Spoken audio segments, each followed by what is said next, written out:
मृदंगाचार्यांसाठी एकदा जोरात टाळी वाजवा. फार सुंदर, फार सुंदर. पांडुरंगा करू प्रथम नमना, पांडुरंगा करू प्रथम नमना,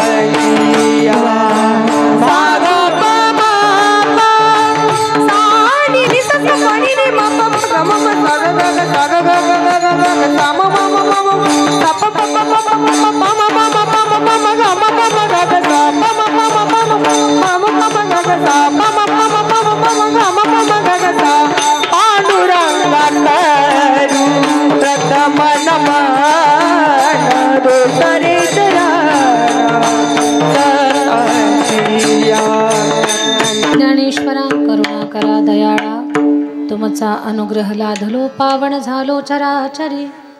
श्री गुरुचरण सरोज रज निज मन मुकुर सुधारी, बरणौ रघुबर विमल जसो जोदायक फलचारी. बुद्धिहीन तनु जानिके सुमिरो पवन कुमार, बल बुद्धि विद्या देहु मोहि हरहु कलेस विकार. जयांची गेली स्मरण होय सकळ विद्येचे अधिकरण, तेची वंदो श्री चरण श्री गुरूंचे नमस्कारुणी. आता विठ्ठल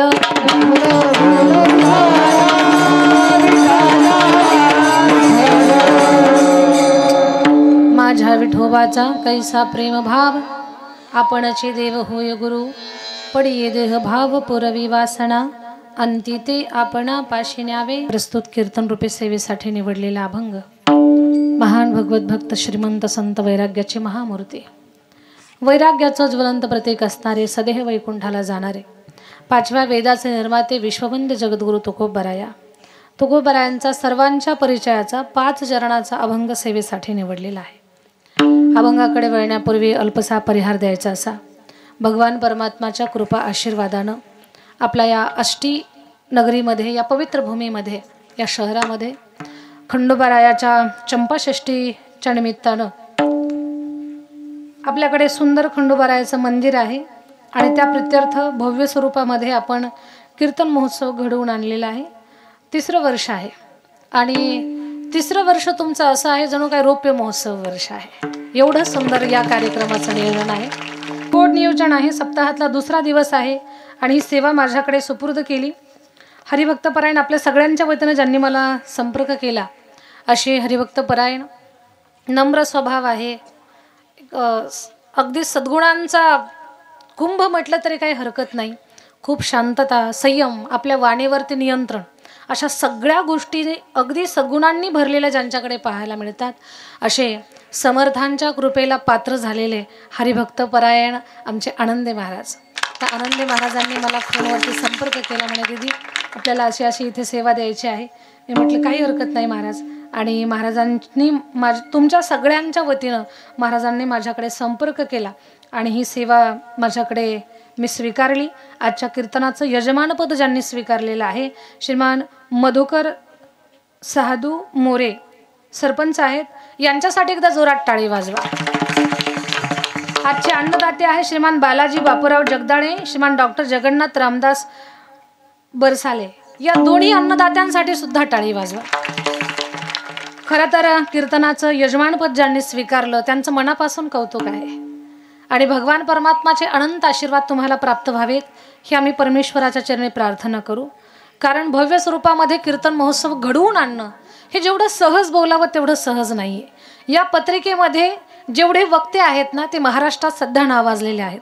सगळी नामांकित मंडळी आपण एका पत्रिकेत एकत्र आणली म्हणजे हे आष्टीकरांच्या हाताला खूप मोठं आलेलं यश आहे, खूप मोठं यश आहे. खूप गोड नियोजन आहे, सगळ्यांचा उत्साह आहे.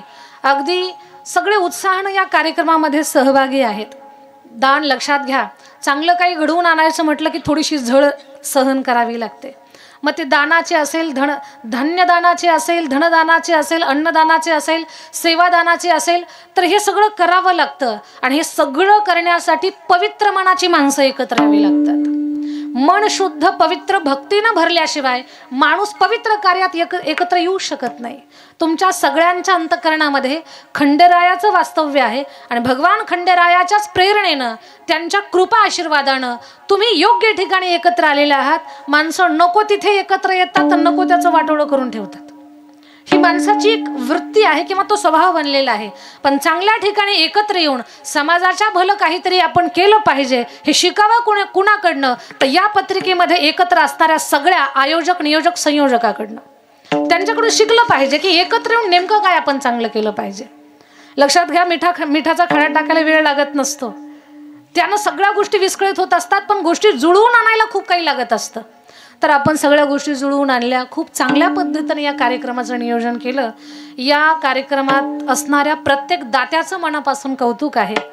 शतेषु जायते शूर सहस्रेषुच पंडिता वक्तादस सहस्रेषु दाता भवती वानवा. 100त एखादा शूर असतो. सहस्रेषुच पंडिता, 1000त एखादा पंडित असतो. वक्तादस सहस्रेषु, 10,000त एखादा वक्ता आपल्याला लाभत असतो.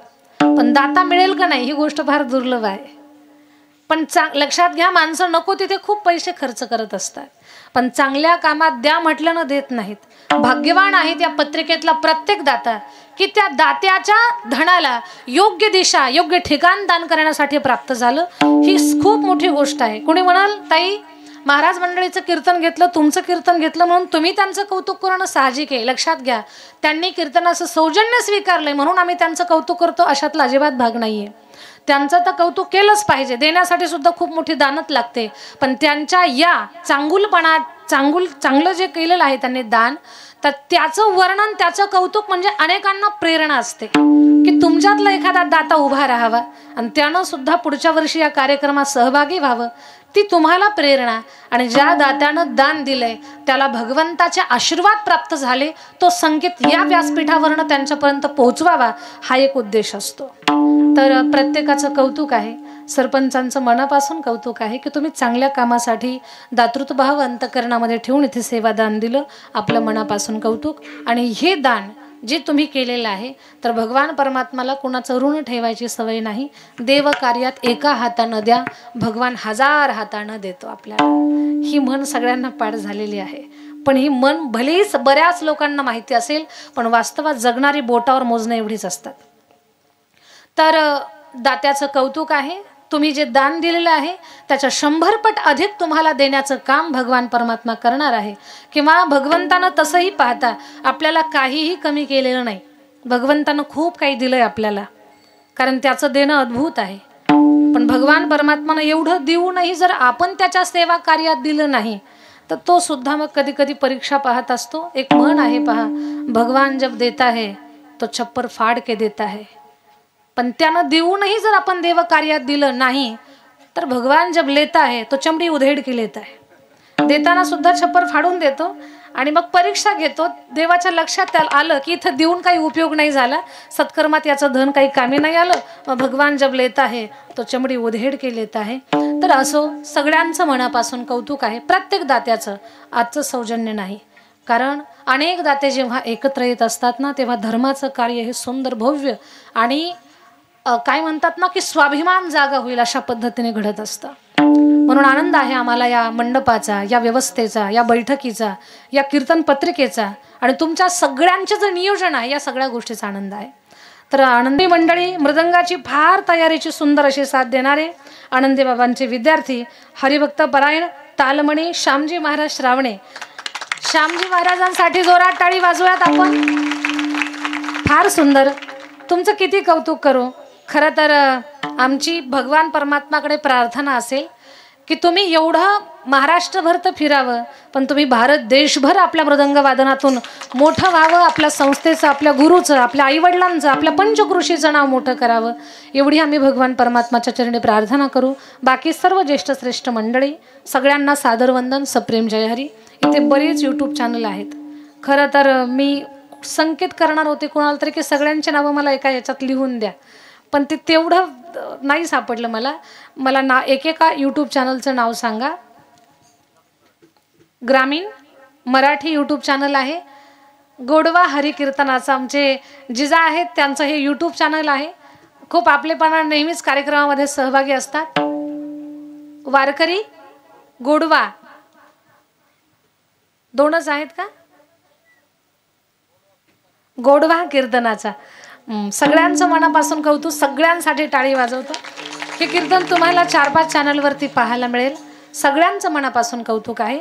वेळ न घालवता आपण चिंतन करणार आहोत. एकीकडे श्रावणे महाराज मृदंग वाजवतायत, इकडे आमची भाविकाताई भगत. खरं तर पखवाज हे पुरुषाचं वाद्य आहे, पण ते का मुलीनं किती सुंदर वाजवण्याचा प्रयत्न करावा याचं उदाहरण म्हणजे भाविका आहे. भाविकाचंही कौतुक आहे. आपल्याच भागातलं कीर्तनरत्न हरिभक्त परायण आमची ज्ञानेश्वरी ताई ज्ञानूचं कौतुक आहे. या भागामध्ये खूप चांगल्या पद्धतीनं कीर्तन कथा या माध्यमातून महाराष्ट्रभर या लेकराचा प्रवास चालू आहे. बाकी माझ्या कुलदैवत खंडोबाराया यांची चरित्र कथा, खंडेरायाची कथा तुम्ही ऐकत आहात. तुम्हाला भागवत, रामायण, शिवपुराण, देवी भागवत अनेक कथा ऐकायला मिळतील, पण खंडेरायांचं चरित्र जास्त प्रमाणामध्ये आपल्याला ऐकायला मिळत नाही. आष्टीकारांना सांगेन मी, दिवसाची जी कथा आहे ना, मला माहिती आहे कामाचे दिवस आहेत, तरी पण तुम्ही वेळ काढून खंडेरायाची कथा ऐका. का ऐका? तर आपल्या कुलदैवताच्या बाबतीत आपल्याला माहिती होते. जोपर्यंत आपण ऐकत नाही तोपर्यंत माहिती आपल्यापर्यंत पोहोचू शकत नाही. आणि कुलदैवताचा आपल्या जीवनामध्ये किती मोठा भाग आहे किंवा ते किती महत्त्वाचं आहे ही गोष्ट आपल्या सगळ्यांना कळणं फार गरजेचं आहे. देवघरामध्ये सुद्धा आपली दैवत मानल्या जातात, तेव्हा आपलं देवघर पूर्ण होत असतं. ही गोष्ट कान देऊ नये का? आपल्या देवघरामध्ये 5 देवता प्रामुख्यानं असल्या पाहिजेत. भगवान शंकराचं शिवलिंग, भगवान श्री विष्णूचं, मग तो रंगनाथ असेल किंवा विठ्ठलाची प्रतिमा असेल किंवा श्री विष्णूची मूर्ती असेल, तर देवघरामध्ये तुम्ही रंगनाथ ठेवावा, शंकराचं शिवलिंग ठेवावं. आपल्या देवघरामध्ये गणपती बाप्पांची मूर्ती असावी, आपल्या देवघरामध्ये जगदंबेचा तांदळा असावा आणि आपल्या देवघरामध्ये कुलदैवताची मूर्ती असावी. तुम्हाला परफेक्ट कुलदैवत माहिती नसेल तर सूर्याचं गोल चक्र ठेवा. ह्या लक्षात घ्या, या 5 देवांशिवाय आपलं देवघर पूर्ण होऊ शकत नाही. आणि कधी कधी आपण खूप काही चांगल्या कामाला सुरुवात करतो, खूप काही चांगली कामं ठरवतो, पण ती कामं घडत नाहीत. त्याचं कारण काय आहे? तर कुठेतरी आपल्या कुलदैवताकडे आपलं दुर्लक्ष झाल्यामुळे त्याचं देखील आपल्याकडे दुर्लक्ष झालेलं असतं. म्हणून कुलदेवाचं पूजन करा, कुलदेवाला तुम्ही भजा. कधीतरी एकदा जेजुरीला जाऊन या, तो नवरात्र तुम्ही साजरा करा. अशा पद्धतीनं आपल्याला त्या ठिकाणी सांगितलं जातं. हा जो चंपाषष्ठीचा जो कालावधी आहे ना, तर नवरात्राचे प्रकार सांगितलेले आहेत. पहा, नवरात्राचे प्रकार चैत्र शुद्ध प्रतिपदेपासून चैत्र शुद्ध नवमी पर्यंत जो नवरात्र येतो तर त्याला वासंतिक नवरात्र म्हणतात. तो वासंतिक नवरात्र झाला. त्याच्यानंतर ते चैत्री पौर्णिमा. दुसरा नवरात्र आहे आश्विन शुद्ध प्रतिपदा ते आश्विन शुद्ध नवमी, नंतर ते विजयादशमी आणि नंतर त्याच्यानंतर कोजागिरी पौर्णिमा. तर तो जो नवरात्र आहे त्या नवरात्राला शारदीय नवरात्र म्हणतात. आणि मार्गशीर्षामध्ये किंवा या चंपाषष्ठीच्या काळामध्ये जो नवरात्र येतो ना, तर या नवरात्राला शाकंभरी नवरात्र म्हणतात. खंडोबाची उपासना करणारी लोक उत्तर भारतामध्ये विशेष करून चैत्रामध्ये घट बसवल्या जातात. मध्य महाराष्ट्रामध्ये आश्विन महिन्यामध्ये घटस्थापना केल्या जाते. पण ज्या ज्या लोकांचं कुलदैवत भगवान खंडोबा आहे, तर या खंडोबाच्या चंपाषष्ठीच्या काळामध्ये सुद्धा ज्यांचं कुलदैवत खंडोबा आहे त्या प्रत्येक घरामध्ये घट बसवल्या जात असतात. ही रीत आहे, ही पद्धत आहे, ही परंपरा आहे, ही कुलदैवताला पूजनाची एक प्रथा आहे. तर घटस्थापना केली जाते याही काळामध्ये. तर असा असणारा हा पुण्य पर्वकाळ, या पर्वकाळावरती आपण भव्य स्वरूपामध्ये हा कीर्तन महोत्सव घडवून आणता, ही तुमच्या सगळ्यांच्या अंतःकरणातल्या श्रद्धेचा एक खूप मोठा भाग आहे. आणि भगवान खंडेराया आपलं कुलदैवत आहे, त्यांच्या बाबतीमध्ये आपली किती श्रद्धा असली पाहिजे, म्हणून काही गोष्टींचं चिंतन करत करत आपण अभंगाकडे वळणार आहोत. अभंग जगद्गुरु तुकोबारायांचा आहे. जगद्गुरु तुकोबाराया या अभंगामध्ये काय सांगतात त्याचं चिंतन आपण करणारच आहोत. पण जगद्गुरु तुकाराम महाराज हे महान साधू आहेत, याचंही थोडंसं चिंतन करूयात. जगद्गुरु तुकोबाराया म्हणजे 5व्या वेदाचे निर्माते. जगद्गुरु तुकाराम महाराज वारकरी संप्रदायाचा कळस. जगद्गुरु तुकोबाराया संप्रदायाचं नाक. जगद्गुरु तुकाराम महाराज सदेह वैकुंठ गमन. ही अद्भुत गोष्ट या मृत्यूलोकात ज्यांनी घडवून आणली त्यांना जगद्गुरु तुकोबाराया म्हणतात. याच्याही पुढचं एक वाक्य बोलेन मी तुम्हाला.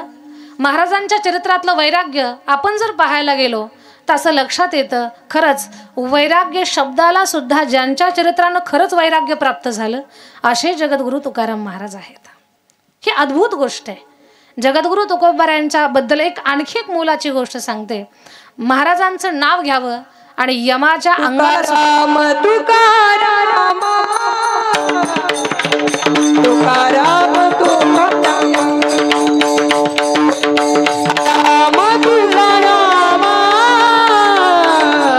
तुकाराम तुकाराम तुकाराम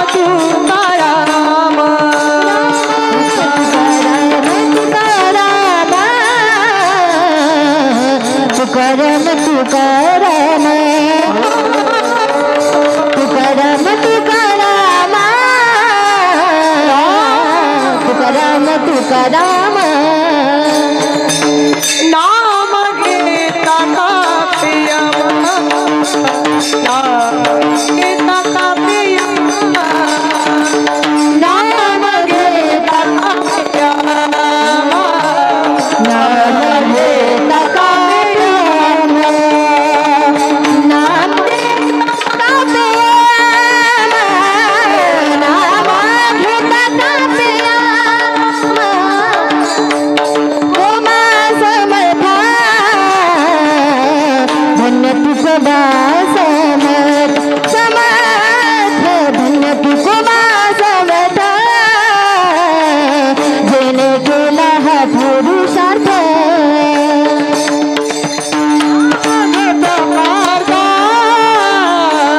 धन्य तुकोबा समर्थ समर्थ तुकोबा समर्थ जेने केला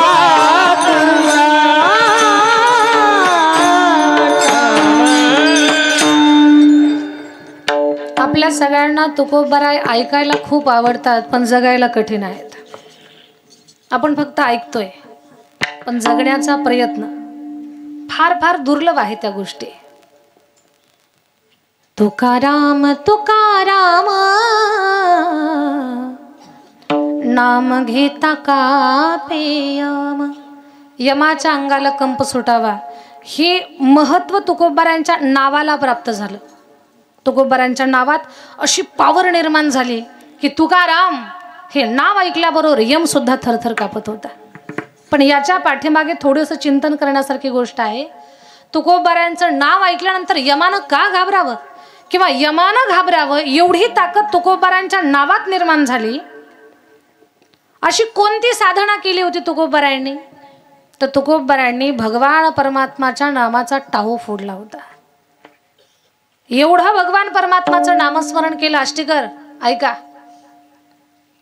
तुकोबारायांची नाम उपासना करत असताना अशी अवस्था झाली.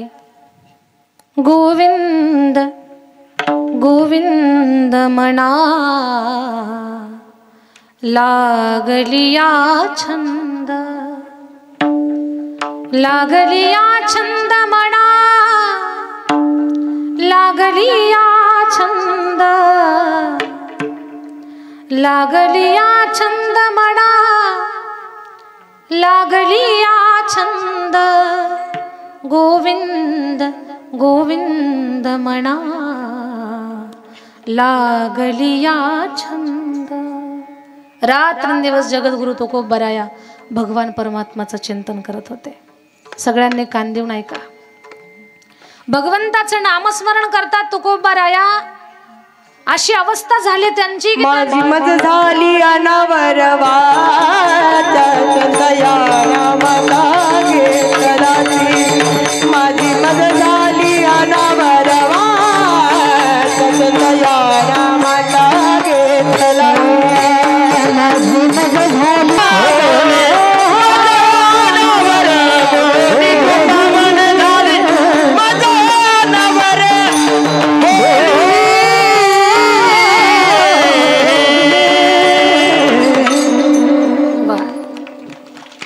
म्हणे झाली मज अनावर बोली.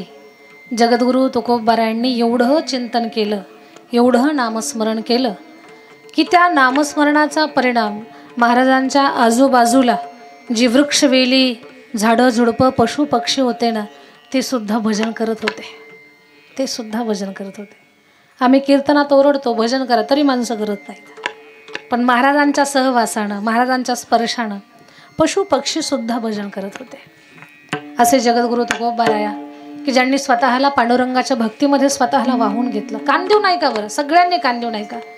ज्यांनी विठ्ठलाच्या भक्तीमध्ये स्वतःला वाहून घेतलं, अगदी ज्यांना कशाचंच भान नाही, स्वतःच्या प्रपंचाचं दूर ठेवा, देहाचं सुद्धा भान नाही, असे जगद्गुरु तुकोबाराया की भक्तीमध्ये स्वतःला वाहून घेतलं त्यांनी. ते तुकोबाराया कुणीतरी विचारलं, म्हणे महाराज काय अवस्था झाली तुमची, प्रपंचाचं लक्ष नाही, स्वतःकडे लक्ष नाही, बरं एवढी भक्ती करून काय मिळणार आहे तुम्हाला? तुकोबाराय म्हणतात, हे पहा, आम्ही अशा अवस्थेमध्ये आहोत की आम्ही पांडुरंगाची भक्ती करतोय ना, तर त्याच्यामुळे आम्हाला असा एक अनुभव आहे की आम्हाला आमची काळजी करण्याची आता गरज नाही राहिली. आमची काळजी वाहण्यासाठी भगवान परमात्मा आहे. तर साधक म्हणतोय, महाराज तुमची काळजी वाहण्यासाठी देव आहे. देव काय तुमच्या घरच्या अडचणी संपवणार आहे का, तुमच्या सोबत राहणार आहे का, नेमकं काय करणार आहे? त्यावेळेला तुकोबाराय सांगतात, हे पहा, माझ्या भगवंताचा स्वभाव असा आहे, आपण त्याच्यावरती एका पटीनं प्रेम करावं, तो 1000 पटीनं आपल्यावरती करत असतो. आणि त्याचं प्रेम एकदा प्राप्त झालं की समजावं आपण परमार्थात सफल झालो. म्हणजे भगवान भक्तावर प्रेम करतो, म्हणे का करत नाही, तेच पटवून देण्यासाठी महाराज अभंगाच्या पहिल्या चरणात कैसा प्रेम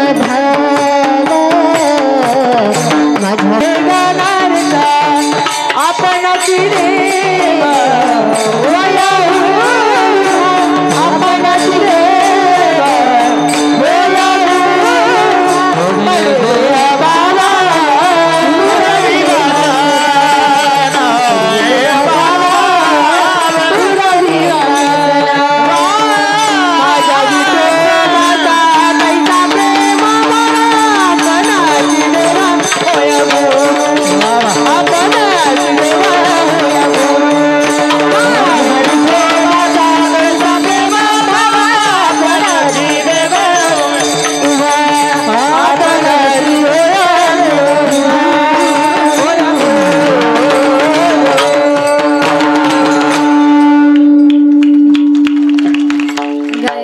सगळ्यांसाठी टाळी, आणि विशेष टाळी टाळकऱ्यांसाठी. फार गुणी लेकर आहेत, खूप छान पाऊल खेळे.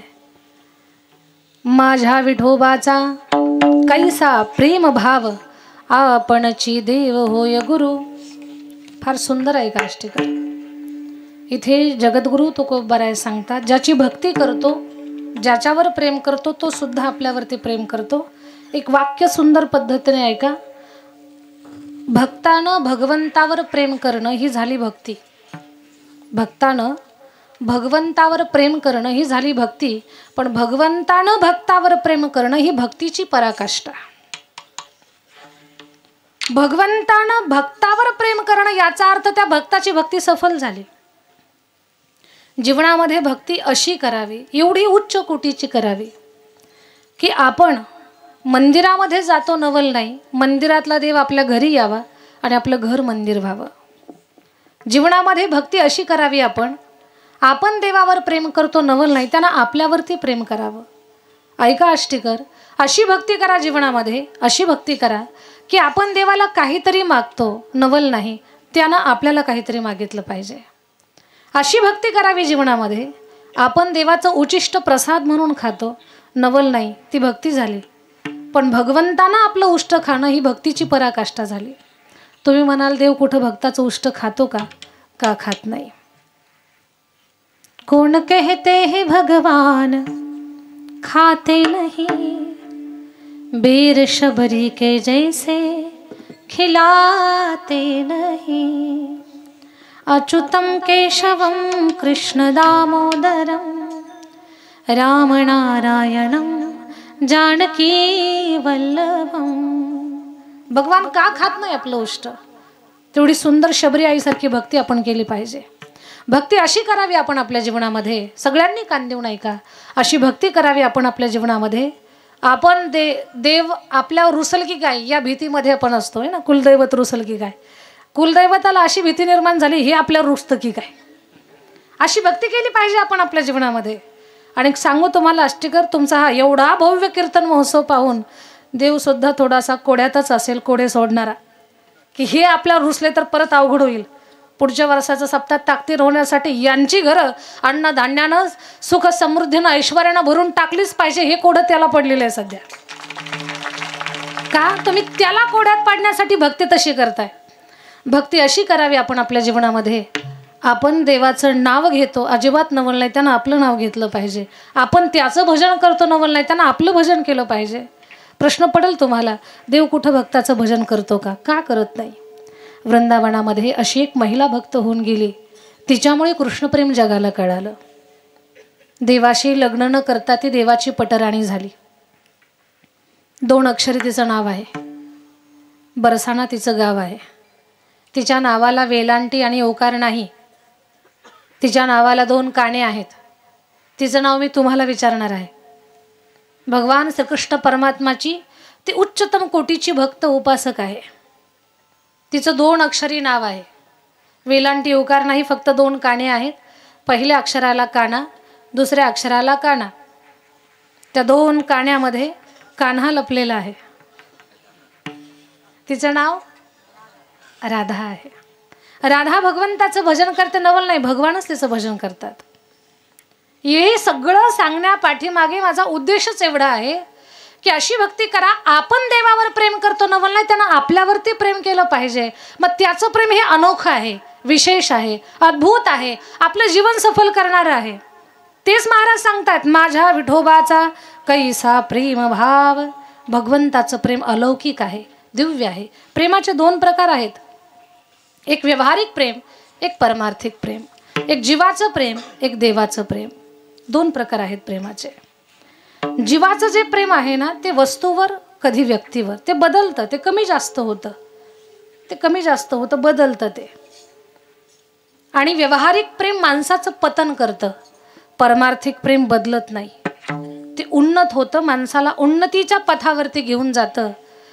ते कायम राहतं, त्याच्यात बदल होत नाही, माणसाची अधोगती होत नाही, माणसाची उन्नती होते परमार्थिक प्रेमामध्ये. परमार्थिक प्रेमाचा प्याला संत मीराबाईंनी घेतला पहा.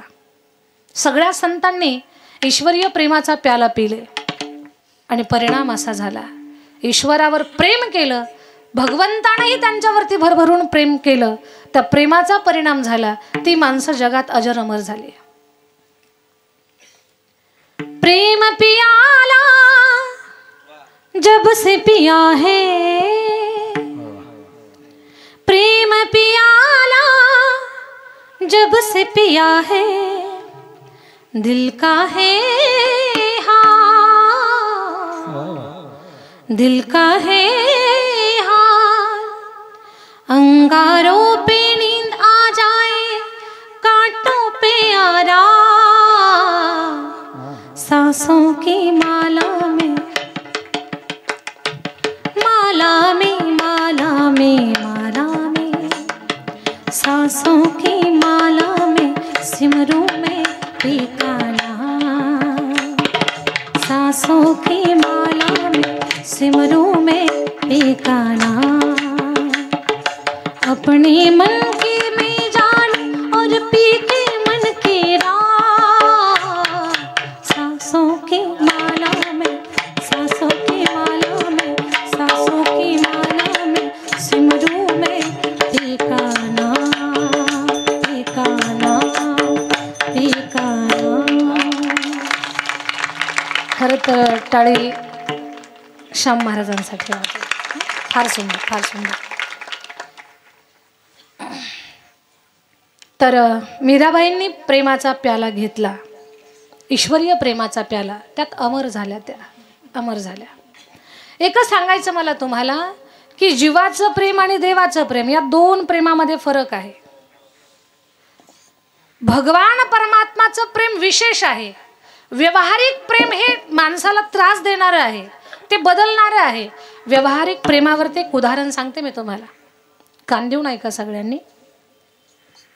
व्यावहारिक प्रेम असं आहे दादांनो, एका नगरीमध्ये एक महात्मे फिरत होते, फक्कड साधू,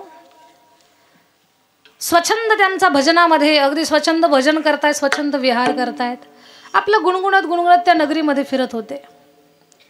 जो सुख पाया राम भजन में, ओ सुख नहीं अमीरी में, मन लागा मेरा यार फकीरी में, मन लागा मेरा यार फकीरी में. भजन करत निघाले महात्मे. त्या बाबांच्या त्या भजनाकडे, स्वतःच्या त्या स्वच्छंद राहण्याकडे राजाचं लक्ष गेलं. राजाला एक आपुलकी निर्माण झाली, श्रद्धा निर्माण झाली. राजानं बोलावून घेतलं, म्हणे महाराज या. पाद्यपूजन केलं आणि बसायला आसन, खूप सेवा केली.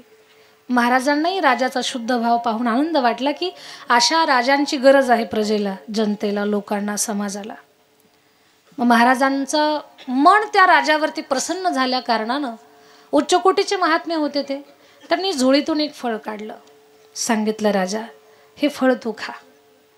हे फळ खाल्ल्यानंतर तुला आरोग्य आणि आयुष्य दोन्ही गोष्टी लागतील.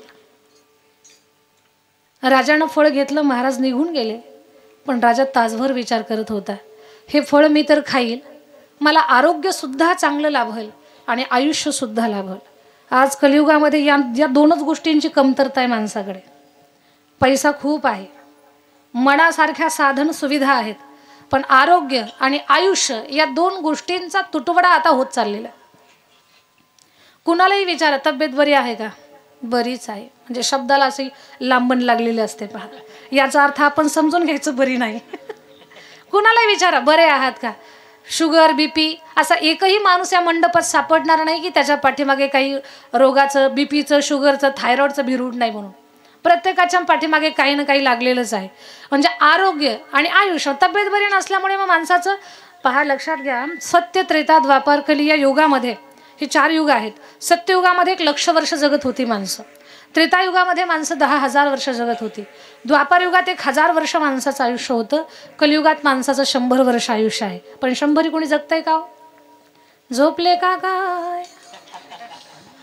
100 कोणी जगत नाही. काय कारण आहे? या कलियुगाचं आयुष्य सांगते तुम्हाला. सत्ययुगाचं आयुष्य 17,28,000 वर्ष, त्रेतायुगाचं आयुष्य 12,96,000 वर्ष, द्वापार युगाचं आयुष्य 8,64,000 वर्ष आणि कलियुगाचं आयुष्य आहे 4,32,000 वर्ष. या 4,32,000 वर्षाचं जे आयुष्याचा जो कली आहे ना, कलियुग, याचे समान 4 भाग केले तर प्रत्येक भाग 1,08,000 वर्षाचा होतो. म्हणजे त्याला 4 चरणामध्ये त्याचं विभाजन होतं. पहिल्या चरणामध्ये, कलियुगाच्या पहिल्या चरणात माणसं पूर्ण 100 वर्षाचं आयुष्य जगणार. कलियुगाच्या दुसऱ्या चरणामध्ये माणसाचं आयुष्य 50 वर्षाचं होणार आहे. कलियुगाच्या तिसऱ्या चरणामध्ये माणसं फक्त 25 वर्षाचं आयुष्य जगणार आहेत. आणि कलियुगाच्या चौथ्या चरणामध्ये माणसाचं आयुष्य फक्त 12.5 वर्षाचं होणार आहे. जेव्हा माणसं 12.5 वर्षाचं आयुष्य जगतील ना, तेव्हा हरभऱ्याच्या झाडाखाली बसून 1 कोर भाकरीचा तुकडा मिळून खातील, गोपाळकाला करतील. पण आपण टेन्शन घ्यायचं काही कारण नाही, अजून खूप लांब येते. आपण टेन्शन घेऊ नका, नाही तर घरी गेल्यावर झोप पण येणार नाही तुम्हाला, असं काही होणार आहे. चला, माझ्या बोलण्यातला भाव समजून घ्या की आता माणसाचं आयुष्य आणि आरोग्य या 2 गोष्टीच्या तक्रारी आहेत लोकांकडे. पण महाराजांनी सांगितलं, फळ खा, तुला आरोग्य आणि आयुष्य लाभेल. राजा म्हटला, मी तर खूप जगल, पण माझं खूप प्रेम माझ्या राणीवरती आहे. त्यानं ते फळ राणीला दिलं. पण राणीचं प्रेम कुठं होतं राजावर? राणीचं प्रेम प्रधानावर. ती म्हटली, प्रधाना तुम्ही फळ घ्या, तुम्ही खूप जगाल, आयुष्य आणि आरोग्य लाभल. जी राणी प्रधानावर प्रेम करते, त्या प्रधानाचं प्रेम राणीवर नव्हतं, त्या प्रधानाचं प्रेम भांडे घासणाऱ्या बाईवरती होतं. त्यानं ते फळ घेतलं, दिलं त्या बाईला, म्हणे तू खा, तुला आरोग्य आणि आयुष्य लाभल. ती म्हटली, मी फळ खाईल, मला खूप चांगलं आयुष्य मिळेल, आरोग्य मिळेल. पण खूप काही जगले मी आणि खूप काही चांगली राहिले, तरी पण आयुष्यावर भांडे घासण्यापलीकडे दुसरं काय करणार आहे मी? एवढंच काम कराल? आपला राजा खूप चांगला आहे, आपला राजा जगला पाहिजे. त्याला आयुष्य आरोग्य लाभलं पाहिजे. असा राजा पुन्हा होणे नाही असा आपला राजा आहे. तिनं ते फळ राजाला दिलं, महाराज हे फळ तुम्ही खा, तुम्हाला आरोग्य आणि आयुष्य लाभल. हे जेव्हा एक भांडे घासणारी बाई आपल्याला सांगते ना, आपणच दिलेलं फळ आपल्या हातात देते, राजाला तर चक्करच आली. राजा म्हटलं हे मीच दिलेलं फळ आहे. राजानं पूर्ण शोध घेतला. राजाच्या लक्षात आलं जिच्यावर आपण प्रेम करतो तिचंच प्रेम आपल्यावर ते नाही आहे. राजाच्या लक्षात आलं हे संसारिक प्रेम माणसाचं पतन करणार आहे, हे तुच्छ आहे, हे माणसाला रसातळाला घेऊन जाणार आहे, माणसाचं खच्चीकरण करणार आहे. टिकलं तर ठीक, नाही तर माणसाला विकणार आहे. फार कठीण आहे व्यावहारिक प्रेम. हे संसारिक प्रेम, हे लौकिक प्रेम माणसाचं मन मोडून टाकतं हे प्रेम. राजा एवढा दुःखी झाला आणि राजानं राज्य, वैभव, प्रपंच, परिवार सगळ्या गोष्टीचा त्याग केला. दृष्टांत माझा संपला. या दृष्टांतातून मला एकच सांगायचं आहे, हे व्यावहारिक प्रेम आहे, ते बदलतंय, ते कमी जास्त होतंय, कधी वस्तूवर कधी व्यक्तीवर. हे व्यावहारिक प्रेमाचं लक्षण आहे. पण माझ्या भगवंताचं प्रेम अद्भुत आहे. माझ्या भगवंताचं प्रेम अलौकिक आहे. माझ्या भगवंताचं प्रेम दिव्य आहे. माझा भगवान एवढं सुंदर आपल्या भक्तावरती प्रेम करतो की त्या प्रेमामध्ये एकदा जो कोणी डुबला ना, तो भले आपल्याला डुबलेला दिसेल पण तो अजरामर पदाला पोहोचलेला असतो. एवढं सुंदर माझ्या भगवंताचं प्रेम आहे. एक उदाहरण सांगते मी तुम्हाला. रामायणातला प्रसंग आहे. तो प्रसंग ऐकण्या अगोदर काही क्षण आपण रामाचं भजन करू. जन्म जन्म की खोज बताए, राम से चल के राम पे आए, प्रेम कोई हम और न जाने, राम से रूठे राम से माने, राम सिया की करुण कहानी, एक है चंदन एक है पानी, राम सिया राम जय जय राम, राम सिया राम जय जय राम, राम सिया राम जय राम, राम सिया राम जय राम. सर्वांनी हात उंच घ्या प्रेमानं. महिला मंडळ घ्या हात उंच, थंडी नाही वाजत, हात घ्या उंच. मंगल भवन अमंगल हारी, द्रव सुदशरथ अजर बिहारी, राम सिया राम जय जय राम, राम सिया राम जय जय राम, राम सिया राम जय जय राम, राम सिया राम जय जय राम. एकदा रामाचा जय जयकार करू. सगळ्यांनी हात उंच घ्या. तुम्ही फक्त जय म्हणायचा. प्रभू रामचंद्र भगवान की. महिला मंडळाचा आवाज नाही येत. महिला पुरुष दोन्ही मिळून जय जयकार करा. प्रभू रामचंद्र भगवान की. एकदा ताकदीनं बॅटरी फुल चार्ज असल्यासारखं म्हणा. प्रभू रामचंद्र भगवान की. आणखी एकदा. प्रभू रामचंद्र भगवान की. एकदा. प्रभू रामचंद्र भगवान की. फक्त एकदा आता. प्रभू रामचंद्र भगवान की. एकदाच बरं, जास्त नाही आता. एकदा. हा. प्रभू रामचंद्र भगवान की. सीता मैया की. लक्ष्मण भैया की. पवन सूत हनुमान की. प्रभु रामचंद्र भगवान की. रावण महाराज की.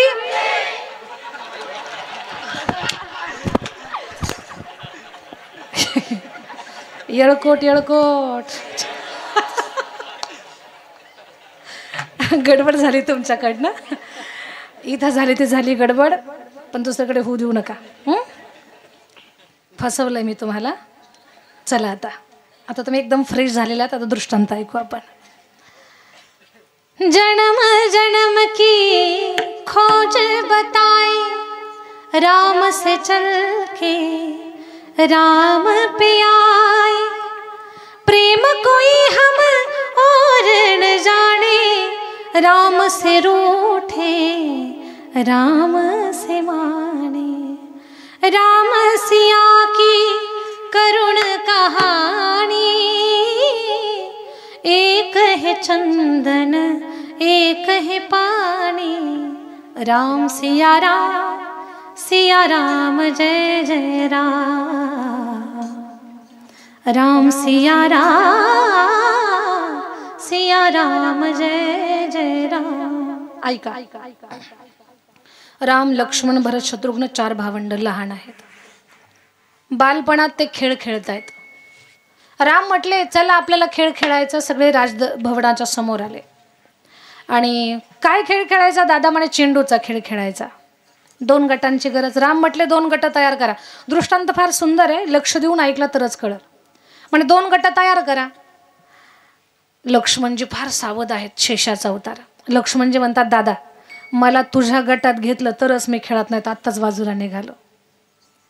याच्यातून एक लक्षात येत आहे लक्ष्मणजी एवढी प्रचंड श्रद्धा आहेत ना, एवढी प्रचंड श्रद्धा की ते खेळात सुद्धा रामाच्या विरोधात जायला तयार नाहीत. श्रद्धा तिला म्हणतात जी कधीच बदलत नाही आणि जी बदलते कधी श्रद्धा होऊ शकत नाही. ती जी बदलते ती कधी श्रद्धा नसते. आता तर फार अवघड आहे, मला काही जास्त जमत नाही बोलायला, तुम्हाला लगेच कळते.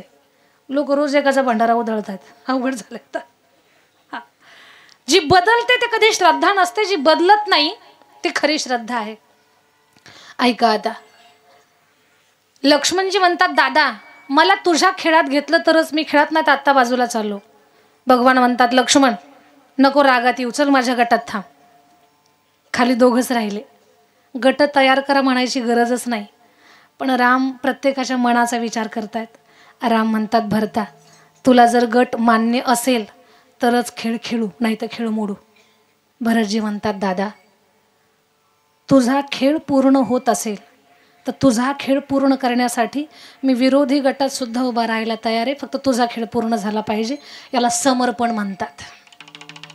हे समर्पण आहे. हे माझं बोलणं तुम्हाला अधिक कळावं म्हणून सांगते. श्रीकृष्ण भगवंताचं डोकं दुखत होतं. नारदजी आले गोपिकांकडं, म्हणे देवाचं डोकं दुखतंय, पायाखालची माती पाहिजे. नाचायला लागल्या त्या. म्हणे ट्रक टेम्पो पोते काय काय भरून घ्यायचं ते घेऊन जा. नारदजी म्हटले नरकाला जावं लागेल, कारण जो पायाखालची माती देवाच्या कपाळाला लावायला देईल ना तो नरकात जाईल. गोपिका म्हटल्या नारदजी आमच्या पायाखालच्या मातीनं जर आमच्या कृष्ण कन्हैयाची डोकेदुखी राहत असेल ना तर आम्ही त्याच्यासाठी नरकात सुद्धा जायला तयार आहोत. याला समर्पण म्हणतात. हे समर्पण आहे. आमचा देव सुखी राहिला पाहिजे.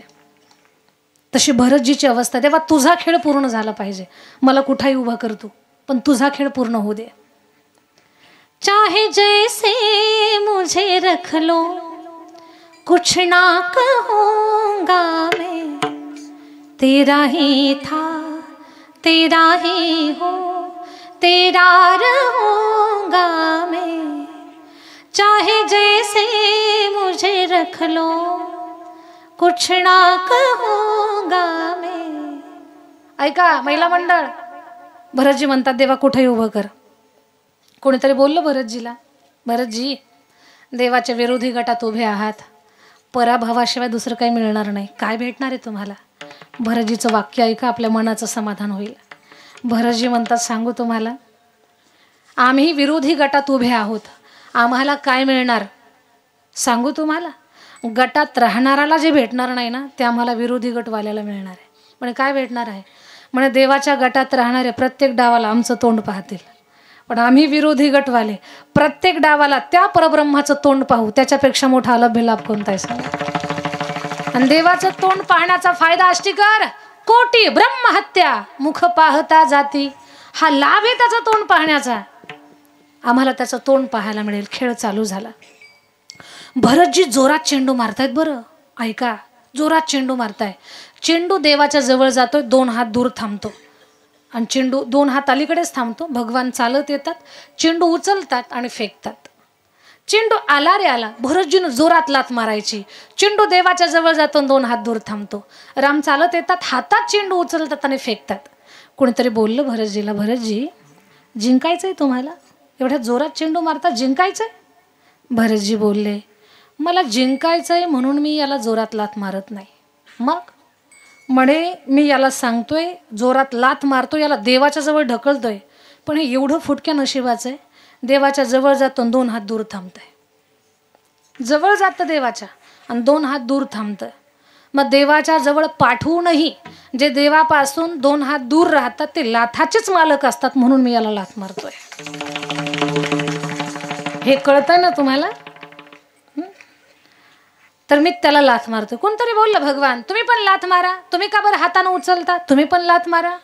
भगवान म्हटले नाही, माझा भरत संत आहे. संताच्या चरणाला स्पर्श करून जो माझ्यापर्यंत येण्याचा प्रयत्न करतो, भले तो माझ्यापर्यंत नाही पोहोचू शकला, थकला, थांबला, तर मी त्याच्यापर्यंत चालत जातो. हा माझ्या भगवंताचा प्रेमभाव आहे. मी चालत जातो त्याच्यापर्यंत आणि त्याला हातात उचलून घेतो. आता विचारा मला कसा भाव आहे विठोबाचा? तर ऐसा प्रेमभाव माझ्या विठोबाचा, कैसा तर ऐसा प्रेमभाव. माझा भगवान परमात्मा भक्तावर प्रेम करताना कसल्याच प्रकारची कंजूसी करत नाही. अर्जुनाला गीतेचं ज्ञान सांगताना तो स्वतःचा देव पण विसरला आणि अर्जुनासाठी तो गुरुपद त्यानं भूषवलं. माध्यम अर्जुनाचं, पण जगासाठी तो कृष्ण वंदे जगद्गुरु बनला. माझ्या विठोबाचा कैसा प्रेमभाव, आपणची देव होय गुरु. भगवान भक्ताचा गुरु बनतो, गुरुपद भूषवतो आणि गुरु बनून त्याची सर्वांगानं काळजी घेतो. लक्षात घ्या, ज्याच्या जीवनामध्ये गुरुबळ आहे ना, त्या माणसाच्या जीवनात कधी अडचणी नसतात.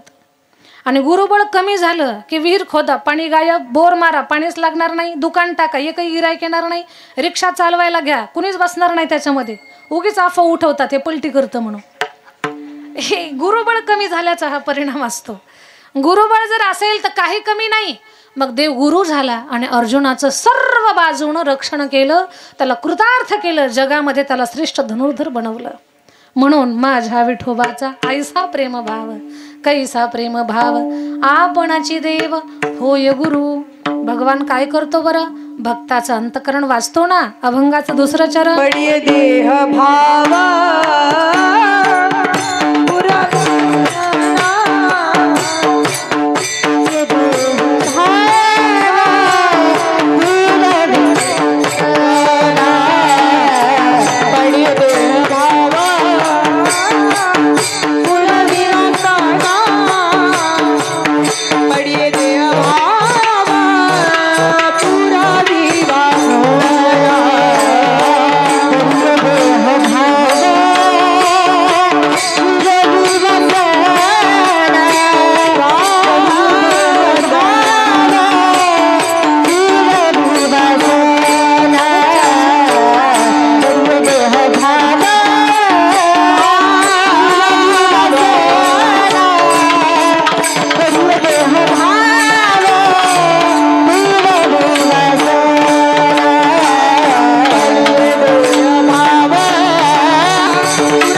जोरात टाळी वाजवा सगळ्यांसाठी. गायक वादक छोटे बाळगोपाळ सगळ्यांचंच कौतुक. पडिये देह भाव पुरवी वासना अंती ते आपणा पाशी न्यावे. ऐका अष्टी. भगवान भक्ताचं अंतकरण वाचतो. तुम्ही म्हणाल देवाला आपलं मन कळतं का? सगळं कळतं त्याला, सगळं समजतं. बोलणं माझं कान देऊ नाही का? भगवान भक्ताचं अंतकरण वाचतो, त्याला आपलं मन कळतं, आपली भावना समजते त्याला. हे माझं जे बोलणं आहे ना ते तुम्हाला पटवून देण्यासाठी एक उदाहरण सांगते. मर्यादा पुरुषोत्तम राघवेंद्र सरकारानं जेव्हा रावण मारला, राम अयोध्येला आले. खूप सुंदर स्वागत झालं रामाचं. सजवा वेशी सजवा द्वारे रघुरामाचे नाम जपारे. नभधरणीला सहजन सोडी रघुरामाचे नाम जपो. श्रीराम जय राम जय जय राम. श्रीराम जय राम जय जय राम. खूप रामाचं स्वागत झालं. मित्रपरिवार नातेवाईक सगळे भेटायला आले. मामाच्याकडची लोक भेटायला आले, सगळे भेटायला आले. सासरवाडीवरनं पत्र आलं. राघव 33 कोटी देवांना ज्यानं बंदीशाळेत टाकलं, असा रावण मारणं सोपं नव्हतं. तुम्ही त्याला मारलं. तुम्ही खूप मोठं दिव्य कार्य केलंय. थकला असाल, विश्रांतीसाठी काही दिवस सासरवाडीला या. वाटतं काय तुम्हाला रामाला पत्र आल्यावर राम लगेच हो म्हटले असतील? राम काय आताच्या जावयासारखे थोडेच जावया आहेत. आताच्या जावयाचं काय विचारता? हॅलो, आलो आलो. अरे आलो नाही, हॅलो. आताच्या जावयाला समोरून काय बोलतंय कोण त्याचं सुद्धा लक्षण आहे. एक म्हण आहे पहा आपल्यामध्ये प्रचलित. मला काही माहिती नाही तुमचं, पण म्हण सांगते मी तुम्हाला. दूर जवाई खुदा समान. दूर जवाई खुदा समान. गाव जवाई आधा. खुदाच असतो पण आधा असतो. गाव जवाई आधा और घर जवाई रिकाम्या जागा तुम्हीच भरा. तसं राम काय तसे जावाई नव्हते. हॅलो म्हटलं की आलो म्हणायला. राम म्हणतात नाही नाही, आता कुठे मी अयोध्येमध्ये आलोय आणि लगेच येणं मला काही शक्य होणार नाही. नाही राघव या. खूप आग्रह होता सासरवाडीचा. आणि मग राम म्हणतात ठीक आहे, पण त्या पत्रामध्ये ना असं होतं की सगळ्यांनाच घेऊन या. सगळी वानरं आणा, सगळे तुमचे शिलेदार आणा, सगळ्यांना घेऊन या. राम म्हटले मी येतो, अष्टप्रधान मंडळ घेऊन येतो, पण ही वानरं काय तिकडं घेऊन यायच्या गोष्टी आहेत का? बरं ती वानरं आहेत, ती काय समजदार माणसं थोडीच आहेत. नाही नाही सगळ्यांना घेऊन या. राम म्हटले नाही, आपण जाऊ पण वानरं काही घेऊन जायची नाहीत. वानरांना कळालं की आपल्याला टाळलंय म्हणून. वानर म्हणतात भगवान हमें भी ले चलो, हम भी आना चाहते हैं, हम आपका ससुराल देखना चाहते हैं, हमें आने दो ना भगवान. देवा आम्हाला येऊ द्या ना. केविलवाना त्यांचा तो प्रयत्न होता. भगवान म्हटले नाही नाही, आपण काय तिकडे जाणार नाही, म्हणजे आम्ही जाऊ पण तुम्हाला घेऊन जाणार नाही. सगळी वानरं निराश झाली. पण एक ते जामवंत काकाकडे आले. म्हणे काका आम्हाला पण घेऊन चाला ना. काका म्हटले आपण वानरं माकडाची जात आपली, तिकडे जाऊन कुणाच्या घरावर चढताल, झाडं मोडताल, गोंधळ घालताल, गडबड करताल, कुणाच्या डोळ्याचा चष्मा काढून घेताल. मग ही गडबड बरी आहे का? आपल्या देवाचा मान तिकडे वाढला पाहिजे. सासरवाडीवर एक कॉलर टाईट राहिली पाहिजे. आणि तिकडे जाऊन तुम्ही काही गडबड केली तर आपल्या देवाची मान खाली जाईल. नाही म्हणे आम्ही एकही गडबड करणार नाही, आम्हाला येऊ द्या. काका बोलले अरे घेऊन जायला आपण काही संख्या काय आपली लहान आहे का? 56 कोटी गोलांगुल, 72 कोटी रिसवानर, 18 पद्मदळ भार, एवढ्यांना घेऊन जायचं कसं शक्य आहे? म्हणे काका कसं पण घेऊन जा, पण घेऊन जा. मग तिकडे खोड्या केल्यावर मग काय करताल? म्हणे काका आम्ही तुम्हाला प्रॉमिस करतो, तुम्ही जे करताल तेच आम्ही करणार. एकही गोष्ट आम्ही आगाऊ करणार नाही. तुम्ही बसले की आम्ही बसणार, तुम्ही उठले की आम्ही उठणार, तुम्ही कान खाजवला तरच आम्ही कान खाजवणार, तुम्ही जे करणार तेच आम्ही करणार, एकही गोष्ट मनानं करणार नाही. काका म्हटले पण पुरावा काय? म्हणजे 2 दिवस आमच्यावर प्रयोग करा. जणू काही शाळकरी पोरांची कवायत नाही का घेत, तशी कवायतच चालू झाली. रामानं जामवंत काकाने डावा हात पुढं केला की सगळ्यांनी डावाच हात पुढं केला. ते नाही का लेफ्ट राईट 1 2 3 4 ते कवाई शाळेतली सगळं तसंच चालू झालं. काकांनी कान खाजवला की सगळे कान खाजवायचे. काका म्हटले काय 1 नंबर वानर आहेत, त्यांच्यातला हा गुण पाहिलाच नाही आपण. काका म्हटले भगवान यांना घ्यायला काहीच हरकत नाही. काका तुम्ही सही केली म्हणजे आता आम्हाला अडवता येत नाही, चला घेऊन, पण जिम्मेदारी तुम्ही घ्या. काका म्हटले टेन्शन घेऊ नका भगवान, या सगळ्यांची जबाबदारी माझ्यावर, कारण जी कृती मी करणार तीच कृती हीच करणार आहेत. हे लोक तीच कृती करणार, एकही गोष्ट आगाऊ करणार नाही. रामाचा रथ पुढे, पाठीमागे जामवंत काका आणि काकांच्या पाठीमागे ही भली मोठी लाईन शिस्तीमध्ये, एका हाताचा अंतर. माणसं एवढी शिस्तीत राहणार नाही तेवढी माकडं शिस्तीत होती. एका हाताचा अंतर, सगळे चालले लेफ्ट राईट सगळे लेफ्ट राईट करत चालले. रामाला पाहण्यापेक्षा यांनाच पाहायला लोकांची गर्दी. अरे म्हणे काय छान सेना आहे, किती छान निघालेली आहे. काय झालं, चालता चालता काकांच्या शेपटीवर एकाचा पाय पडला. काकांनी शेपटी घेतली खांद्यावर. काकांनी शेपटी खांद्यावर घेतली की सगळ्यांनी शेपट्या खांद्यावर घेतल्या. काकांना जांभळी आली चालता चालता. काकांना जांभळ्या, यांना जांभळ्या नव्हत्या तरी जांभळ्या दिल्या यांनी. काकांना शिंक आली, आछो, सगळ्यांनी शिंका दिल्या. म्हणजे असा प्रकार जनकजीच्या राज्यामध्ये आले. जनकपूरमध्ये, मिथिला नगरीमध्ये जनकजीला काय आनंद झाला. जनकजीने ही सेना पाहिली. जनकजी बोलले अरे असली सेना होती म्हणून तर रावण मारला माझ्या जावयानं. राम म्हटले बरं आहे का, आता आपण प्रताप केला तो कुणीकडेच गेला, आणि असली सेना होती म्हणून जावाय जिंकला. चला जाऊ द्या, पण सेना अशीच शिस्तीमध्ये वापस जाऊ दे, इकडं काही गोंधळ नाही घातला पाहिजे. मग रामाचं पाद्यपूजन केलं, रामाचे पाय धुतले, सगळ्या वानरांचे पाय धुतले. काय त्यांच्या जीवनातला आनंदाचा क्षण आहे तो. जिंदगीमध्ये पहिल्यांदा त्यांचे कोणीतरी पाय धुतले होते. रामाला तिलक केला, सगळ्या वानरांना तिलक केला. त्यांना एवढं छान वाटतंय. रामाला आरती ओवाळली, सगळ्या वानरांना आरती ओवाळली. कुणी ओवाळेल का वानरांना आरती, पण रामाच्या सोबत सगळ्यांची आरती ओवाळली. सगळ्या वानरांना खूप आनंद वाटतोय. म्हणे आपण आलो ते बरं झालं, जो थाट जावयाचा तोच थाट आपला आहे. इथं रामाला बसायला पाठ, सगळ्या वानरांना पाठ. सगळे बसले, त्यांच्यासमोर ताट, पात्र वाढले, पात्रच खाणारी जात. जामवंत काका म्हटले हाताचे घडी तोंडावर बोट. सगळ्यांनी हाताचे घडी तोंडावर बोट. 56 प्रकारचे पक्वान्न ताटाला होते. निसर्गात जेवढे फळं तेवढी सगळी फळं ताटाला लागलेली होती. रामरायानं ताटाला पाणी ओवाळलं. जामवंत काकांनी सुद्धा ताटाला पाणी फिरवलं. काकांनी ताटाला पाणी फिरवलं की सगळ्या वानरांनी पाणीच फिरवलं. ते काय पाणी फिरवत असतात का, पण फिरवलं त्यांनी. कारण जामवंत काका जे करणार ना तेच हे करणार. जे लाईनशीर होते त्यांनी बरोबर पाणी फिरवलं, पण जे अपोजिट होते समोरून त्यांनी उलटं फिरवलं, पण फिरवलंच. ताटाला पाणी फिरवलं. आता जेवण चालू झालं.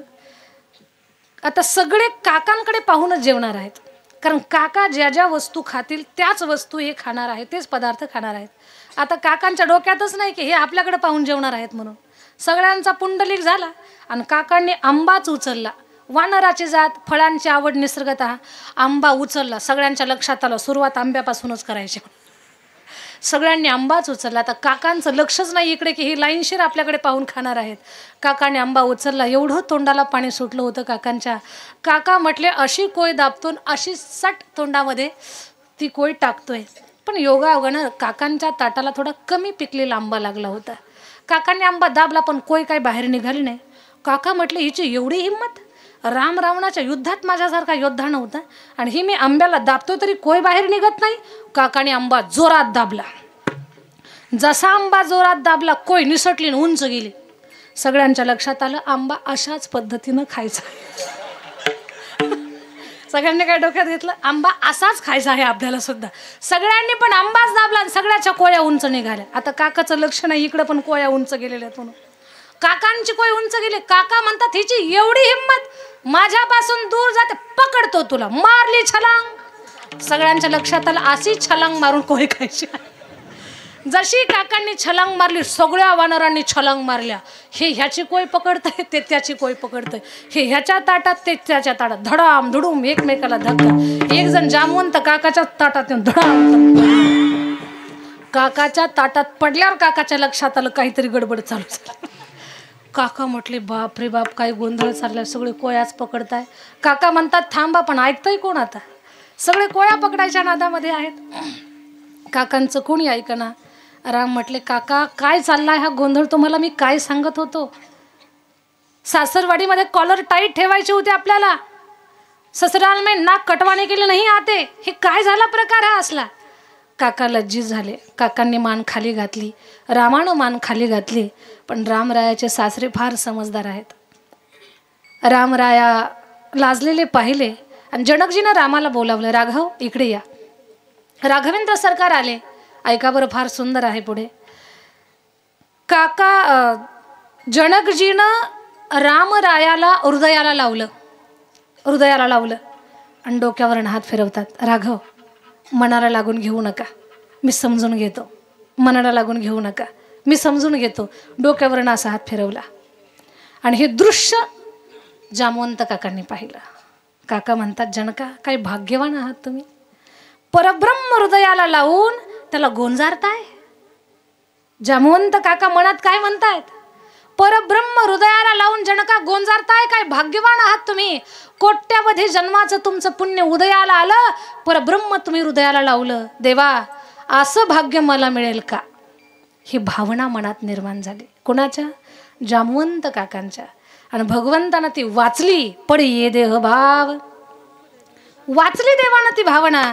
भगवान मनात म्हणतात, काका नक्कीच तुमची इच्छा पूर्ण करेल.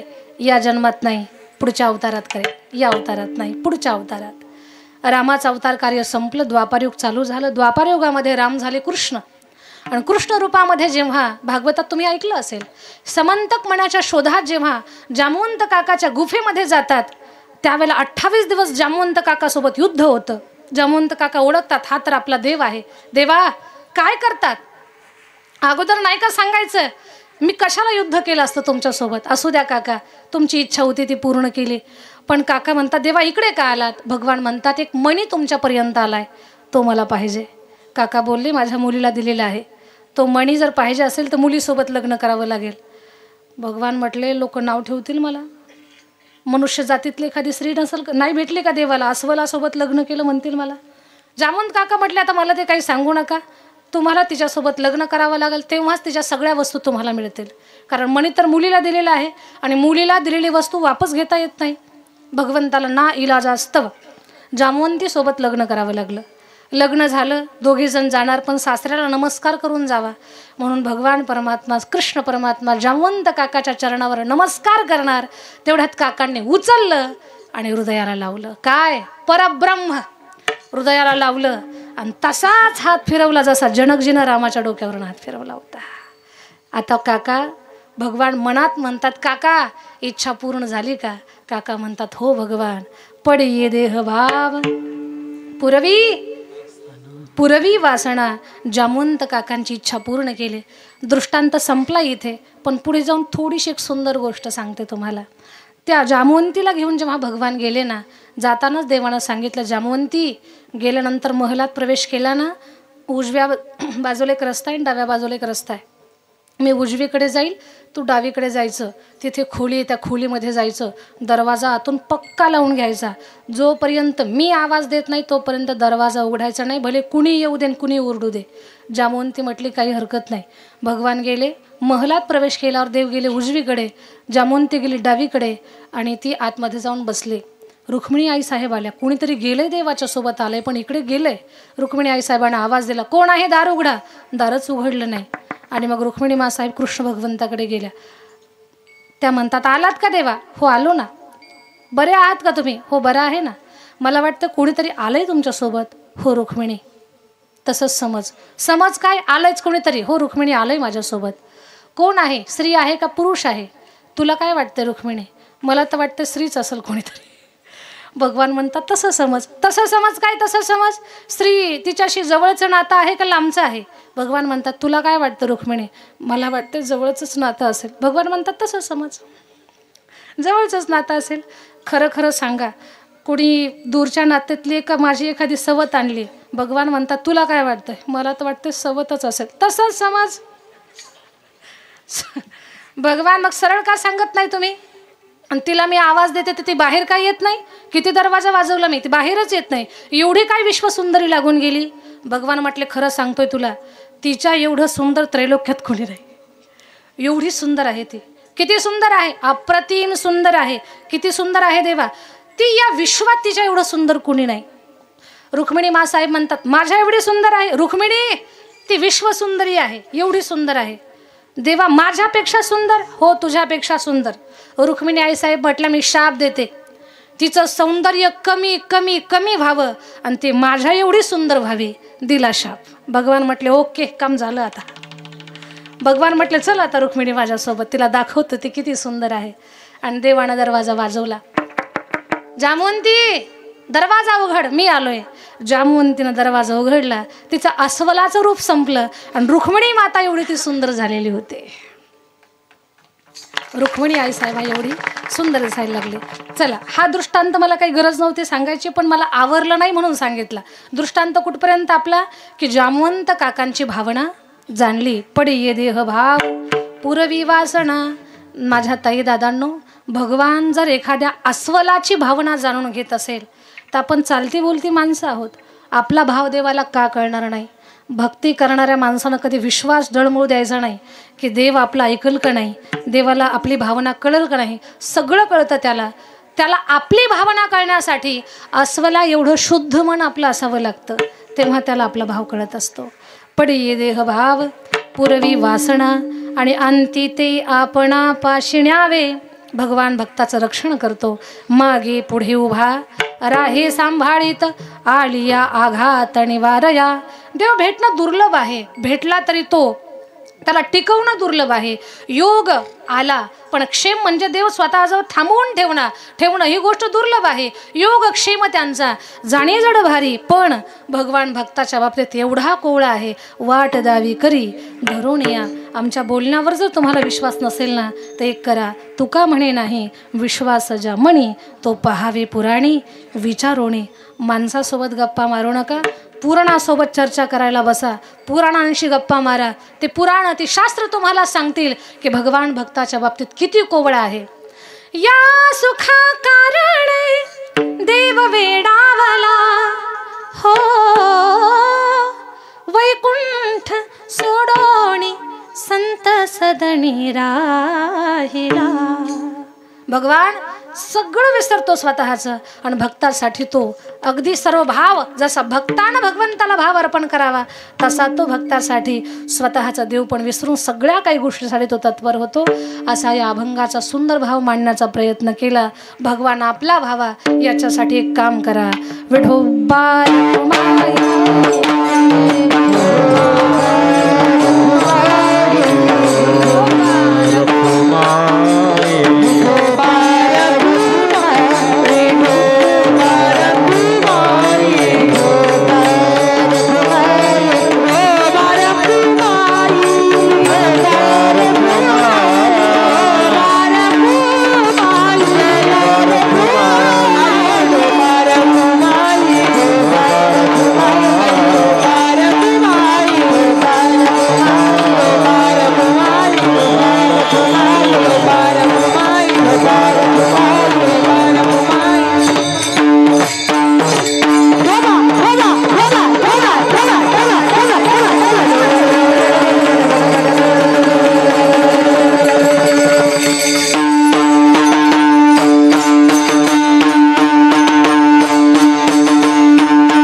मालक आणि आनंदे बाबांच्या संस्थेतील हे सगळे गोड लेकरं, त्यांच्यासाठी टाळी. या लेकरांसाठी तर टाळी, पण त्यांना घडवणाऱ्या गुरुसाठी सुद्धा टाळी. असं माझ्या ताई दादांनो, आपल्या तरुण बांधवांची इच्छा आहे की मी छत्रपती शिवरायांचा पोवाडा गावा. 1-2 मिनिटामध्ये पोवाडा घेऊ आणि सेवेची सांगता करू. आपल्याजवळ जे धन आहे त्या धनावर, मातीच्या कणाकणावर आणि तुमच्या माझ्या मनावर जे अधिराज्य गाजवतात असे छत्रपती शिवाजी महाराज, त्यांचे खूप उपकार आहेत आपल्यावरती.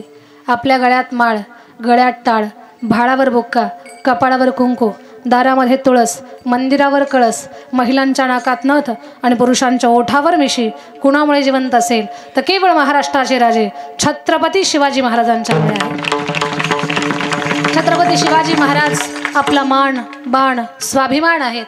महाराजांचं नाव जरी घेतलं तरी अंगातलं रक्त सळसळतं, बाह्या फुरफुरतात आणि चांगल्या कामासाठी माणूस पुढे येतो.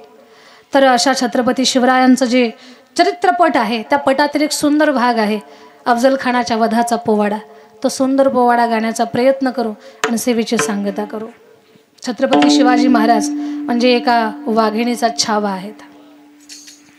अशा वाघिणीचा तो छावा,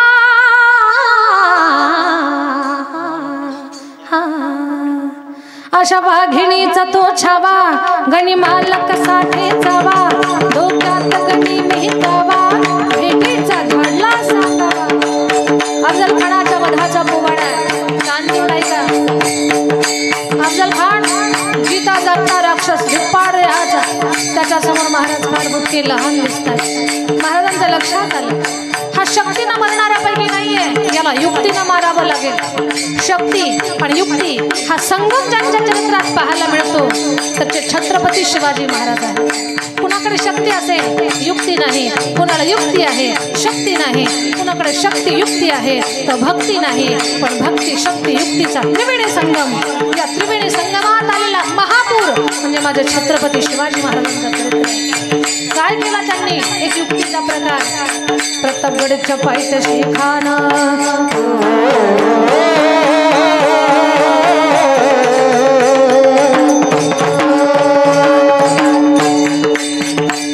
प्रतापगडच्या पायथ्याशी खान झालं बेगुमान नाही तर शिवाजी राजाच्या करमती ते असे नाही जाणीव शक्ती करील काही कल्पना युक्तीची.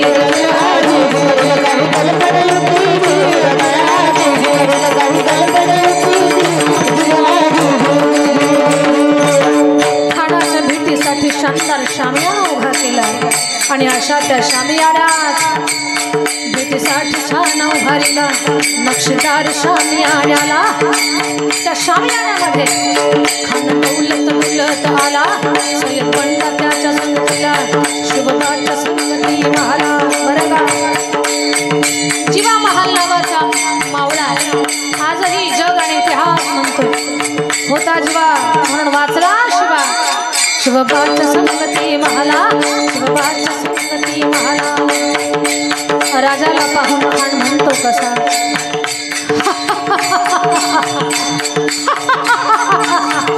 आओ शिवाजी आओ हमारे गले लग जाओ. खन हाक मारी तो हसरी, खन हाक मारी तो हसरी, रोखून नजारा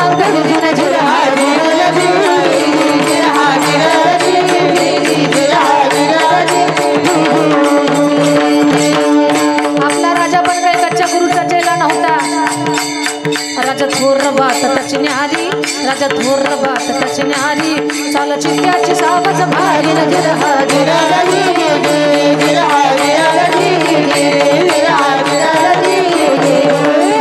खानानं राजाला आलिंगन दिलं, अंधगा केला खणदा विमान मान्याला, पाटरीचा भार त्यानं केला, खरखर आवाज झाला, तुलखत होत अंगाला.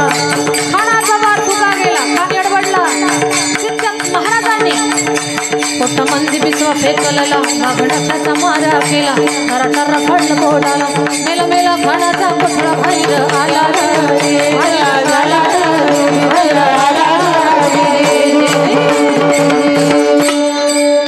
प्रतापगडचे युद्ध झाले,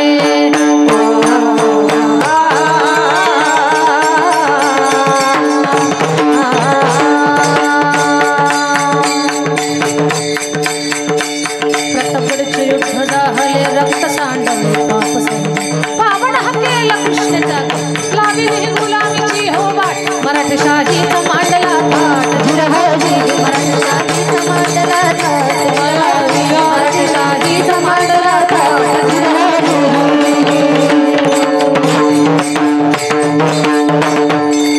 क्षत्रिय कुलावतांस सिंहासनाधीश्वर राजाधिराज महाराज श्री श्री श्री छत्रपती शिवाजी महाराज की छत्रपती शिवाजी महाराज की धर्मवीर संभाजी महाराज की जय भवानी जय शिवाजी जय भवानी जय शिवाजी हर हर महादेव हर हर महादेव जळकोटी जळकोट जय मल्हार जळकोटी जळकोट जय मल्हार भारत माता की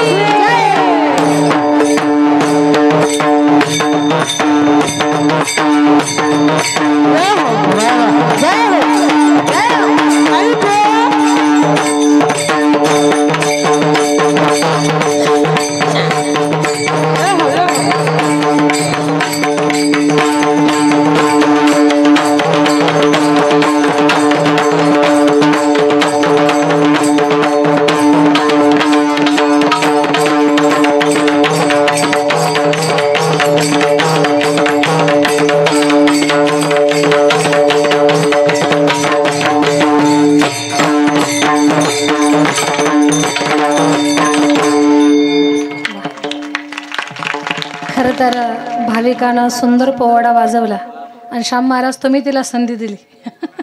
भाविकासाठी एकदा टाळी वाजवूया आपण आणि श्याम महाराजांसाठी एकदा टाळी. छोट्या छोट्या बाळगोपाळांचंही कौतुक आहे. माझ्या वाणीला इथंच विराम देते. कीर्तन उशिरा चालू झाल्यामुळं मी ठरवलं की आपण जो वेळ कमी आहे ना तो पुढे पूर्ण करू. श्री कुलस्वामी खंडेराय चरित्र कथा तथा कीर्तन महोत्सव अखंड हरिनाम सप्ताहातील आजच्या दुसऱ्या दिवसाची कीर्तन सेवा महाराष्ट्रातील गायन कोकिया महिला कीर्तनकार कीर्तन केशरी सम्राट श्री हरिभक्तपरायण सोनाली दिदी करपे यांच्या अमृतवाणीतून अत्यंत मार्मिक पद्धतीने संपन्न झालेली आहे. त्याबद्दल ताईंचे मी या ठिकाणी ऋणनिर्देश व्यक्त करतो. तसेच आजच्या पंक्तीचे भाग्यविधाते अन्नदाते म्हणून लाभलेले श्री बालाजी बापूराव जगदाळे व डॉक्टर जगन्नाथ रामदास बरसाले साहेब यांचे देखील खूप खूप धन्यवाद व आभार. तसेच आजच्या कीर्तनाचे यजमान आष्टी या गावचे प्रथम नागरिक विद्यमान सरपंच श्री मधुकर साधू मोरे यांचे देखील खूप खूप धन्यवाद. तसेच सर्वांना एक विशेष सूचना म्हणजे अशी आहे की पांडुरंग महाराज आनंदे यांच्या नानाई शिक्षण संस्थेत श्री हरिभक्तपरायण सोनाली दिदी करपे यांचं 11 डिसेंबर 17